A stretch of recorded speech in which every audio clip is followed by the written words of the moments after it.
Hi, I'm Danya from Homeplus Malaysia. So hari ni kami ada buat installation untuk CCTV, smart lock dan juga smart switches. Jom. Ni kami punya wireless outdoor CCTV. Dia boleh tengok through apps, ada alarm system, ada history record dan juga boleh two-way communication.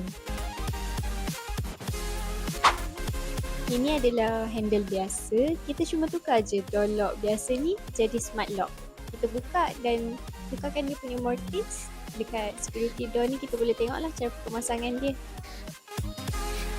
Sekarang security door ni nampak lagi cantik dan lebih selamat lah dengan smart lock.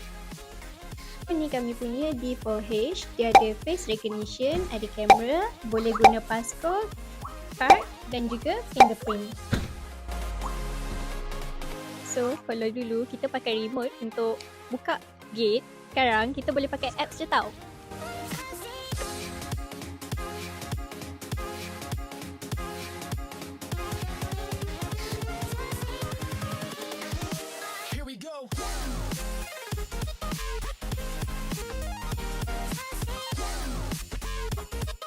So, kalau korang nak jadikan rumah korang smart home, senang je tau.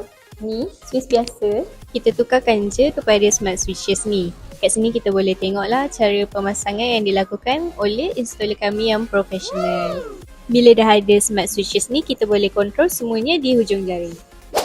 So, senang je kan kalau nak buat rumah korang jadi smart home? Boleh kontrol pakai apps ni. Sangat easy. Jangan lupa cari kami di Homeplus tau. Bye-bye!